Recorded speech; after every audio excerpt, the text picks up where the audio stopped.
Actually J உசோக்கு பதிலாக வந்து பார்த்தீங்கன்னா பிரான்சன் ரீட் தான் இருக்க வேண்டியதாமா. ஸோ பிரான்சன் ரீடுக்கு மேட்ச்க்கு நடுவில் இன்ஜுரி ஆனால லாஸ்ட் மினிட் கால பார்த்து பார்த்தீங்கன்னா ஜே உசோ வின் பண்ண வச்சிட்டாங்க. மேட்ச்க்கு நடுவில் ஒரே ஒரு வேண்டுகோள் தான், தயவு செஞ்சு இந்த ஜே உசோ கொண்டு வந்து மறுபடியும் சாங்க திருப்பி போட்டு ஈட்டுன்ற மூமெண்ட் வந்து பார்த்தீங்கன்னா பண்ணாங்க. இது ஒரு சீரியஸான கேம், இதை மட்டும் பண்ணி விட்றாதீங்க. பெட்டிங் ஆட்ஸை பொறுத்த வரைக்கும் நம்மளுடைய அமெரிக்கன் நைட்மேர் கோடி ரோட்ஸ் பயங்கர ஃபேவரட்டியாக இருக்காரு.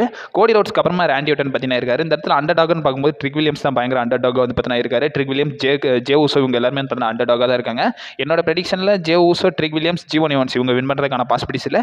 எல்ஏ நைட்டோ வின் பண்ண வைப்பாங்களான்றது எனக்கு பயங்கர கொஸ்டினாக இருக்கு. ஏன்னா எல்ஏ நைட்டெல்லாம் பெரிய கண்ட சாம்பியன்ஷிப் சைடு வந்து பார்த்தீங்கன்னா எடுத்துகிட்டு வர மாட்டாங்க.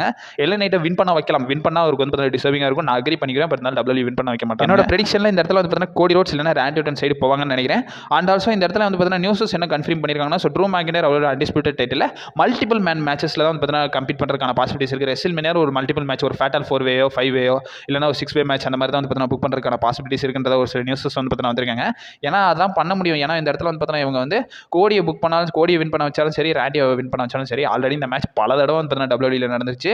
இதை ஒரு ரெஸ்ல்மேனியா மெயின் ஈவெண்ட்டில் வைக்கிறதுக்கு பதிலாக இது ஒரு மல்டிபிள் மேன் மேட்சாக புக் பண்ணி இதை மெயின் ஈவெண்ட்டில் வைக்கலாம். கண்டிப்பாக எனக்கு தெரிஞ்சு இந்த இடத்துல வந்து பார்த்தீங்கன்னா Randy Orton, Cody Rhodes, Drew McIntyre, அது மட்டும் இல்லாமல் இந்த இடத்துல எல்ஏ நைட்டாக இருக்கட்டும், ஜே உசோ இருக்கட்டும், இவங்க வந்து பார்த்தீங்கன்னா மல்டிபிள் மேனாக வச்சு புக் பண்ணால் சீரியஸாக சூப்பராக இருக்கும். தான் பண்ணுவாங்கன்னு நினைக்கிறேன். இந்த மேட்ச்க்கு நடுவில் வந்து பார்த்தீங்கன்னா ஜேக்கப் ஃபட்டோட இன்டர்ஃபென்ஸ் இருக்கிறதுக்கான பாசிபிலிட்டிஸ் இருக்குது. ஸோ என்ன பண்ணுறாருன்றதை வந்து பார்த்தீங்கன்னா தெரில. ஸோ ஜேக்கப் ஃபட்டோ இன்டர்ஃபென்ஸ் பண்ணாலும் இந்த இடத்துல ராண்டி ஆர்டன் இல்லைனா கோடி ரோட்ஸ் இவங்க ரெண்டு பேரில் யாராச்சும் ஒருத்தர் வின் பண்ணுறதுக்கான பாசிபிலிட்டிஸ் இருக்குது.